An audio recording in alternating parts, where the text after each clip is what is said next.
واعتصموا بحبل الله جميعا ولا تفرقوا. Ya, kita sampai di surat Al-Qari'ah.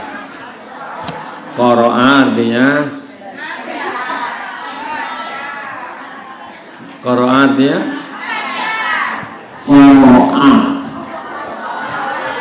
Al-Qari'ah, bukan Al-Qari'ah. Artinya maksudnya kiamat, artinya qara'tul bab, artinya qara'tul bab, maksudnya mengetuk pintu, mengetuk pintu. Ya, Al-Qari'ah artinya dentuman, bunyi keras. Kalau di sini pernah malam-malam kayak gini dengar bunyinya ban truk meledak, tum, nah gitu ya. Itu namanya Al-Qari'ah. Dibuka dengan isim, kata benda Al-Qari'ah.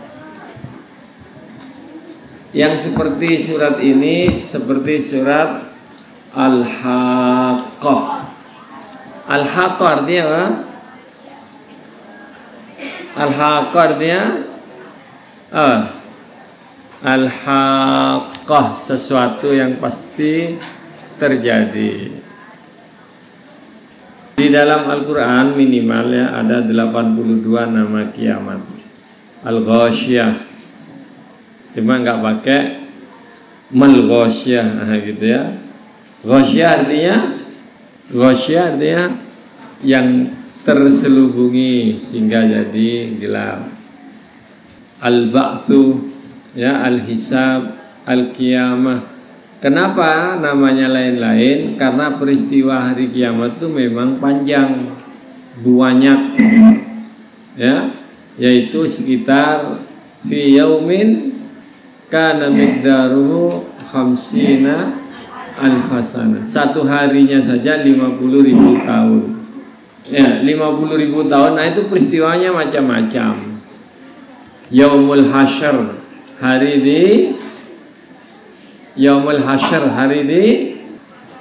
dikumpulkan, namanya padang mahsyar. Yaumul Jama', ya, hari manusia dari awal sampai akhir berkumpul. Yaumul Qiyamah, hari kiamat maksudnya apa? Hari kita berdiri menghadap Allah. Yauma yaqumun nas li rabbil alamin. Yaumul Ba'ts artinya hari bangkit, maksudnya hari keluar dari kuburan. Nah itu. Nah ini Al-Qari'ah, ya, tentang penggegar. Insya Allah diartikan di sini penggegar, pegeger kalau bahasa kita, ya. Karena ini pertama kali turun di Mekah, lalu Al-Qari'ah. Nah, orang itu nggak paham apa itu Al-Qari'ah. Maka diberi jawaban untuk membesarkan, namanya istifham, pertanyaan untuk membesarkan, untuk mengagungkan. Al-Qari'ah, mal-Qari'ah, kamu tahu apa itu penggegar? Kalau bannya truk meledak, ya, bannya itu hal yang kecil gitu ya. Tapi kalau meledaknya besar, nah itu luar biasa. Ya, saya pernah tidur malam hari, kira-kira jam 2 bangun gara-gara trafo meledak. Trafo yang di depan rumah itu, trafonya listrik PLN meledak. Jadi bunyi yang keras. Antum di Malang katanya pernah ada di kelas, kemudian semua kaca ditutup, semua kaca ditutup, lalu antum nyanyi bersama, ternyata kacanya pecah. Ngerti maksudnya? Suara juga bisa memecahkan, menghancurkan.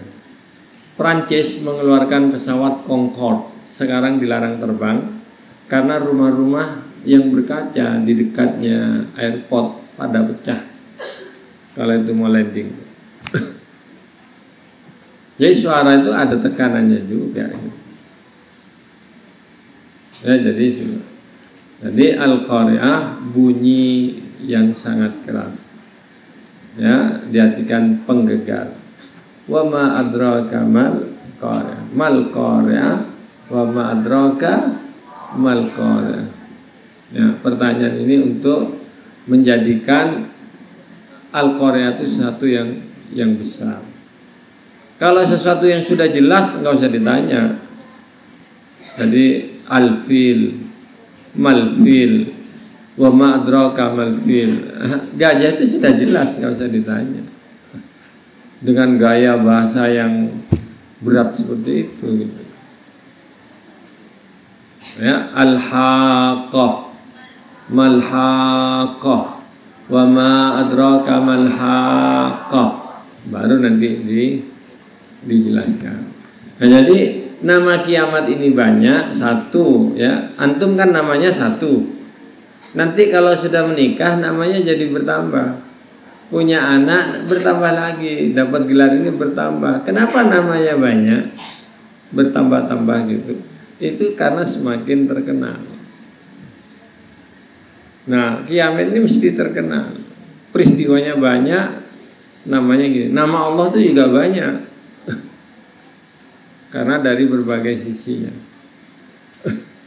Ya, antum sekarang dipanggilnya namanya, ibunya manggil anak, nanti anaknya manggil ibu, terus gitu, lain-lain. Apa yang dimaksud al-qari'ah? Wa ma adraka mal qari'ah. Tahukah kamu Nabi Muhammad apa yang disebut al-qari'ah itu? Nah, baru di sini dijelaskan. Nah, ini al-qari'ah ini murni surat penjelasan tentang peristiwa kiamat. Mulai dari awal boom ya. Lalu kemudian berikutnya. Ketika kiamat mulai, maka yauma ya. Yauma dzarf hari, maksudnya hari ketika terjadi al-qari'ah. Yakunun nasu, manusia menjadi. Ya, manusia menjadi. Ka seperti al-farash.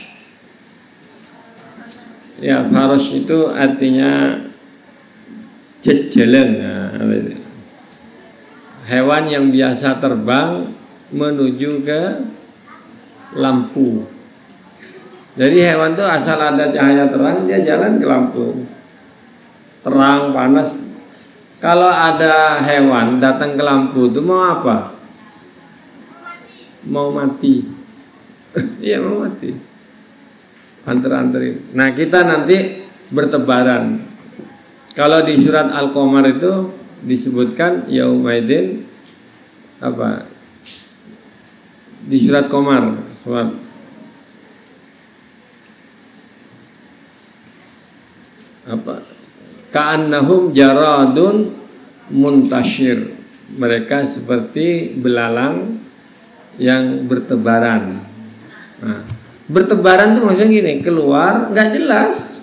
Satu ke barat, satu ke timur, ke kanan, ke atas, ke bawah, nggak jelas. Dan memang manusia tidak jelas nanti kalau keluar dari kuburannya itu. Ya, ketika keluar dari kuburan, antum mau pergi kemana coba? Nggak tahu juga. Mau ke barat, mau ke timur, nggak ada apa? Nggak ada Monas. Jadi nggak tahu. Nggak ada Google. Nah, sehingga manusia seperti, jadi kalau antum lihat nanti sore-sore ya hewan-hewan kecil keluar tuh, dia pokoknya ada lampu datang, yang dekat mana pergi. Nah, di situ mati. Jadi kalau antum mau makan apa? Ceceleng itu apa sih misalnya? Laron, makan laron. Cukup kasih air di bawahnya lampu, nanti jatuh. Baru digoreng. Ya. Nah manusia seperti itu. Yauma yakunun nasu kal farashil mabthus. Mabthus artinya ya berserakan, tersebar. Jadi sendiri-sendiri nggak ngumpul gitu. Wa takunul jibalu kal ahnil manfush, bukan mampus ya. Gunung yang batu tinggi besar gagah menjadi paku bumi. Gunung itu istilah Qur'annya paku bumi, sebagai pasak itu paku bumi. Jadi bumi ini kuat, nggak goyang gara-gara ada gunung. Dan gunung sekarang mulai habis. Ya, gunung itu di dalamnya katanya ada namanya magma, panas. Nah itu kalau dia mau keluar, saya nggak tahu kenapa mau keluar kan gitu. Itulah rahasia Allah itu.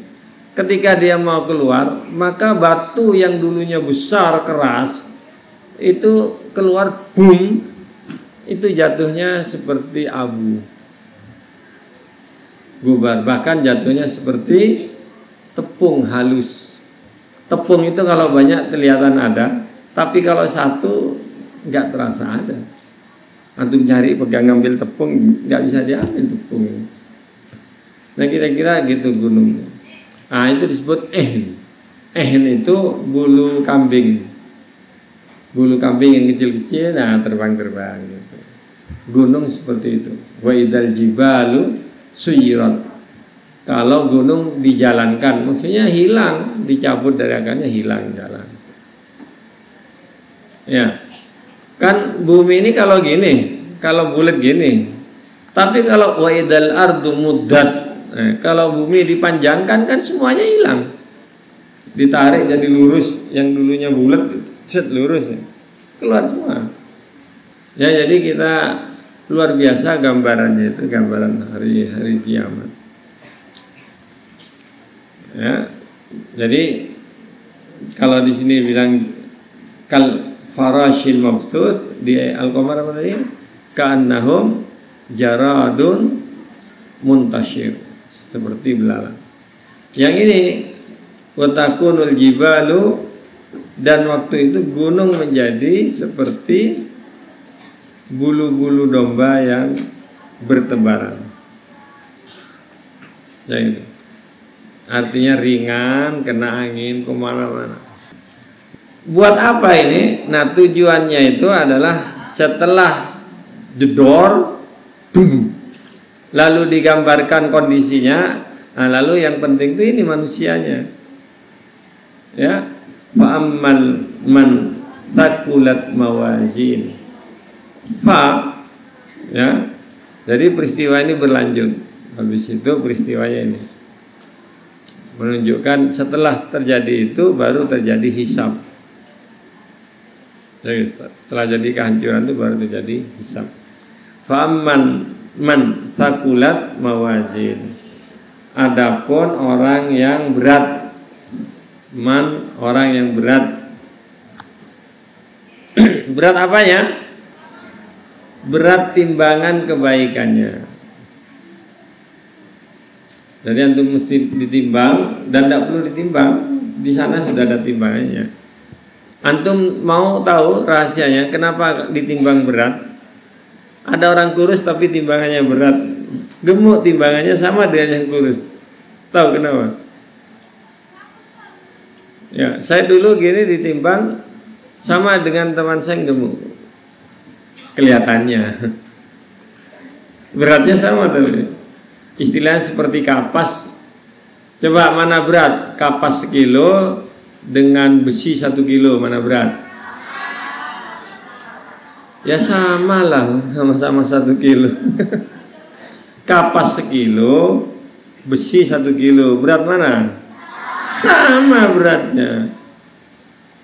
Cuma ukurannya nggak sama. Besi sekilo segini, kapas mungkin perlu 1 truk gitu. Beratnya itu. Ya. Apa yang membuat antum berat? Walaupun antum kecil, kurus, nanti ditimbang di akhirat berat. Tapi walaupun gemuk, besar, tinggi, antum kafir, ditimbang lebih berat katanya sayapnya nyamuk. Fala nuqimu lahum yaumal qiyamati wazna. Kami tidak timbang terlalu ringan. Ya, timbangan yang berat itu yang kalbunya ada la ilaha illallah. Jadi antum sering baca la ilaha illallah, insyaallah berat. Ya, khafifat kalimatan, khafifatan fil lisan, sakilatan fil mizan.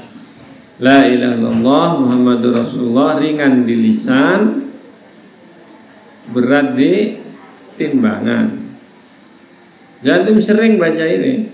Kalau antum terbiasa baca itu, insya Allah di akhir usia bisa membaca la ilaha illallah. Nah itu. Ya, orang yang berat amalan timbangannya, kalau timbangan kan gini mesti berat.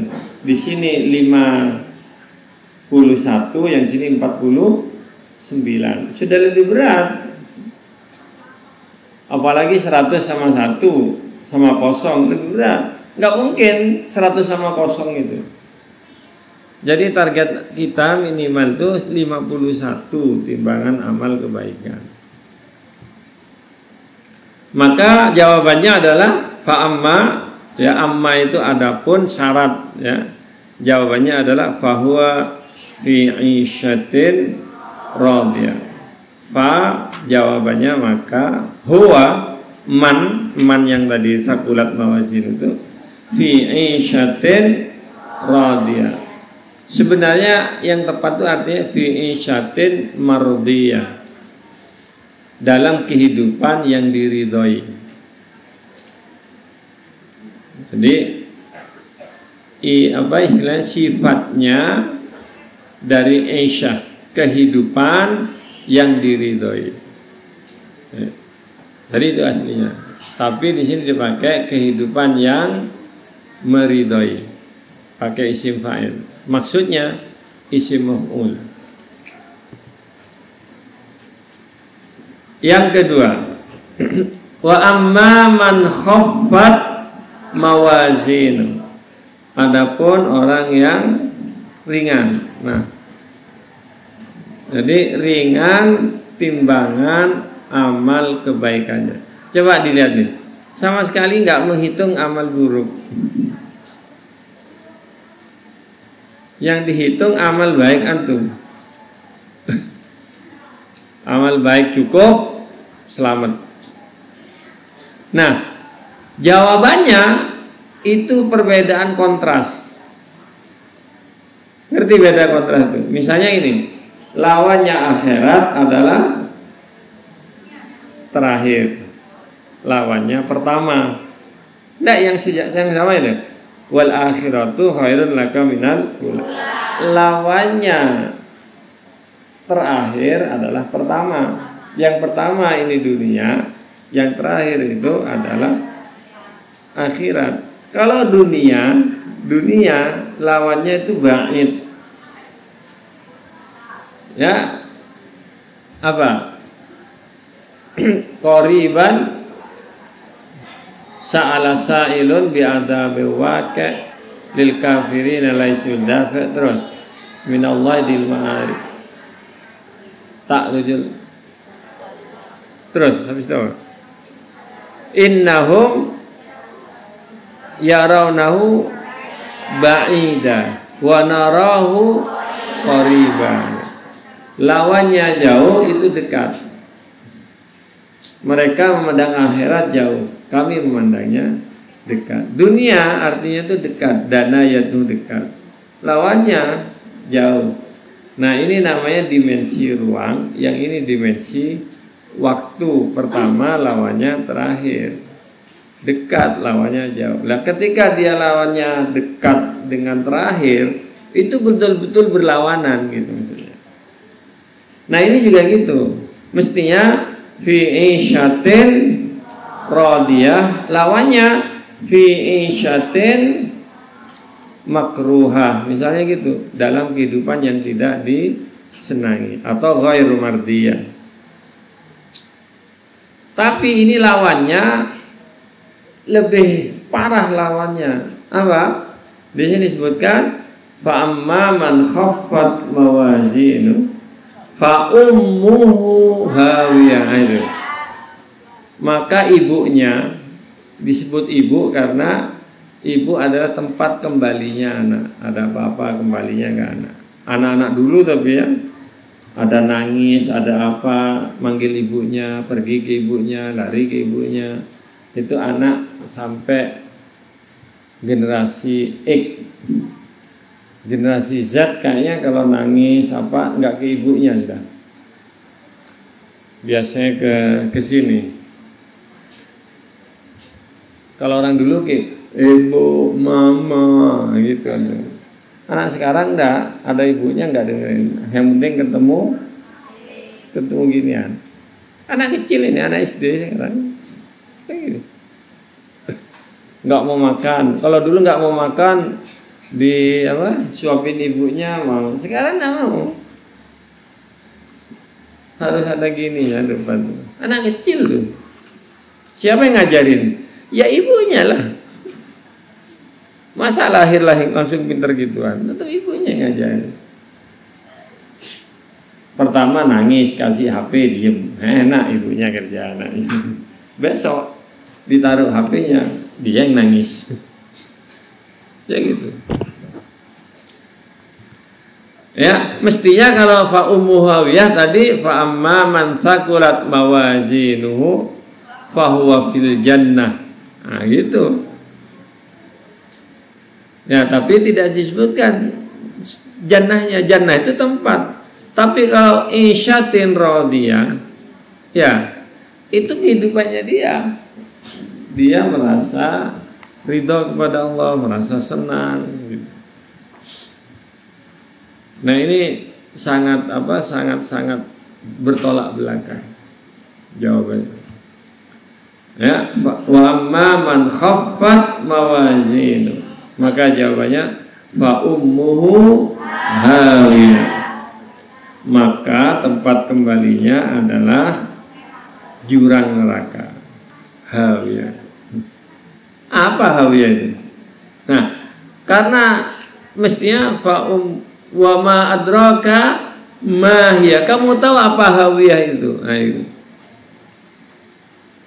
Wa ma adraka mahi. Mahi. Ngerti? Enggak pakai ha. Tapi karena dari awal al-qari'ah, mal-qari'ah, lalu di sini disebutkan wa ma adraka ma hiya. Mesti mahi. Kayak gitu. Lalu dikasih ha itu. Ma hiya. Apakah kamu tahu apa dia itu? Apa hawiyah itu? Maka jawabannya cuma satu, narun hamiyah, api yang sangat panas. Ya, dalam hadis-hadis Allah sangat sayang. Allah punya 100 sayang, diturunkan ke dunia cuma satu. Dengan sayangnya Allah yang satu, maka macan kalau punya anak tidak makan anaknya gitu. Walaupun binatang paling buas tidak makan anaknya, tapi manusia kemarin-kemarin ini ada yang buang anaknya, bunuh anaknya. Itu lebih parah daripada macan. Nah, sebaliknya seperti ini. Neraka itu panasnya sampai ada yang bilang 80, ada yang juga bilang 100. Nah, turun ke bumi panasnya itu cuma 1. Padahal kata sahabat Nabi dengan yang 1 panasnya itu udah cukup gitu. Coba setahu kita api yang paling panas di mana? Gimana? Enggak di dunia ini. Ya. Menurut berita, api yang panas itu ada di Gunung Merapi. Jadi Gunung Merapi itu kalau meletus, kemarin Mbah Marijan ya, tahu Mbah Marijan tuh? Meletus gini sampai ketinggian 3 km gitu. Lalu dia batu yang besar tadi itu menjadi hangus, menjadi model tepung, pasir, kemudian bisa ditiup angin. Karena saking kentalnya, orang Jawa nyebutnya wedhus gembel. Padahal wedhus itu kan sapi, apa kambing. Gembel, mungkel-mungkel jelek gitu, seperti bulunya kambing. Kambing apa? Kambing yang putih-putih lah. Nah, itu kayak gitu. Kalau tiup angin jalan. Nah, semua yang dilewati wedhus gembel itu semuanya gosong. Mobil apa di TV ada mobil apa itu gosong. Kemudian sapi mati, langsung mati gosong. Pohon mati. Nah, setelah 1 bulan atau 2 bulan berikutnya saya ke Jogja. Setelah meletus itu, lalu sampai ke Kaliurang. Dari Jogja ke mana utara sedikit ke Kaliurang. Itu hampir semua pohon itu mati. Tapi setelah pohon itu mati, hidup lagi. Ada 1 pohon yang nggak hidup lagi, yaitu pohon pinus. Pohon yang berminyak itu gosong sampai akarnya karena berminyak. Tapi pohon yang nggak berminyak dia cuma gosong atasnya. Nah, di bawahnya nanti masih bisa hidup lagi.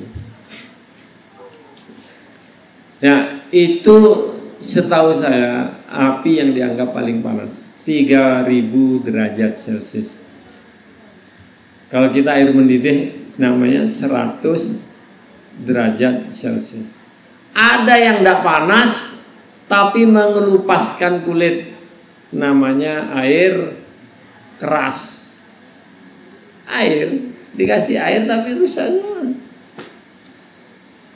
Ya, namanya air keras, air aki. Disiram air gosong semua. Itu sifatnya panas. Tapi tidak terasa panas kalau deket-deketnya gitu. Ya. Nah, menurut saya nih, bahwa Allah akan memakai surat ini, bukan memakai surat sebelum berikutnya. Di surat Idza zulzilatil ardu zilzalaha, kelihatannya di situ disebutkan, ya, faman ya'mal misqala dzarratin khairan syarran yarah. Barang siapa mengamalkan kejahatan, keburukan atau kebaikan sekecil apapun, yarah, maka dia akan mengetahuinya. Maksudnya, misalnya antum pernah jitak temannya, deng, antum di akhirat nanti akan dibalas gini. Ya gitu. Ya, pernah apa? Wailun likulli humazatin lumazah, dasar pelacur. Aduh. Itu nanti antum akan ditanya. Kalau nggak benar nanti antum seumur hidupnya baik satu gituan, antum sentil. Kalau pakai ayat idza zulzilatil ardu zilzalah. Tapi kalau pakai ini enggak ditimbang. Aduh, alhamdulillah 51. Wah, itu masih lebih berat 1. Fahuwa fi isyatin radiyah. Kira-kira Allah mau pakai yang surat ini atau idza zul? Idza zul itu 1 dosa, maka antum akan merasakan. Kalau ini Anda mau yang ditimbang lebih berat, pahala kebaikannya walaupun dosanya juga berat, tapi masih menang, maka antum selamat. Antum pilih yang mana coba? Ya, menurut saya maka Allah akan memberlakukan yang surat Al-Qari'ah. Kenapa? Di surat Idzal itu yarahu, yarah. Yarah itu antum akan mengetahui, akan melihatnya. Tapi tidak mengatakan dibalasnya. Tapi kalau itu jelas. Kalau lebih berat, fahuwa fi 'ishatin radiyah, ai fil jannah. Tapi kalau antum tidak lebih berat amalan kebaikannya, maka antum lihat fa ummuhu hawiyah, langsung balasannya neraka. Bukan hanya tahu, bukan hanya melihat gitu. Ya, jadi nanti antum kalau ada pendapat ini lebih kuat yang mana, antum jangan cari alasan di luar. Cari di ayat-ayat itu sendiri, cari dia. Kalau nggak bisa, cari di ayat lain, hadisnya lain. Al-Qari'ah, dahsyatnya hari kiamat, tanda dan timbangan hisab. Ya, apa hari kiamat itu? Sudahkah Anda tahu apa itu? Nah, itu maksudnya untuk litakzim, ya, membesarkan, mengagumkan tentang hari kiamat. Ya, manusia seperti laron yang berterbangan. Gunung seperti bulu-bulu yang berhamburan. Gunung ini termasuk banyak sebagai tanda kiamat, ya, dalam Al-Quran. Pelajaran. Karena besok ini akan terjadi kiamat dan yang berat timbangannya masuk surga, yang ringan masuk neraka, maka disimpulkan terdapat seruan agar beriman dan bertakwa dan beramal soleh. Seruan agar terbebas dari kekafiran dan kemaksiatan. Itu maksudnya tadi. Sebagai terapi atas pengertian negatif. Ya, yang berat amal timbangannya orang bertakwa dan orang kafir ringan amal timbangannya bahkan tidak perlu ditimbang orang kafir. Karena dia tidak ada bobotnya kalau ditimbang. Ya, dalam hadis seperti dalam penggegar. Yang satu pegegar apa penggegar? Yang satu waduh, kemudian menyusul innalillahi astagfirullah. Yang asli yang mana?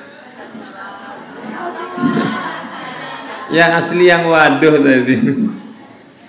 Ya, saya kira itulah hari kiamat Al-Qari'ah. Jangan antum baca Al-Qari'ah itu biasa-biasa aja. Ada dulu temannya anak saya nulis tematik, judulnya Sakor, Sauslihi Sakor, neraka Sakor. Ditulis, coba baca. Sudah benar tulisannya. Saya bilang, ini isinya sudah benar. Cuma baca ini orang nggak jadi takut neraka tuh. Bacanya itu nggak takut neraka, biasa aja gitu. Ya itu. Ya, aku lupa lihat. Astagfirullahaladzim. Astagfirullah. Innallaha ghafurur rahim. Assalamualaikum warahmatullahi wabarakatuh.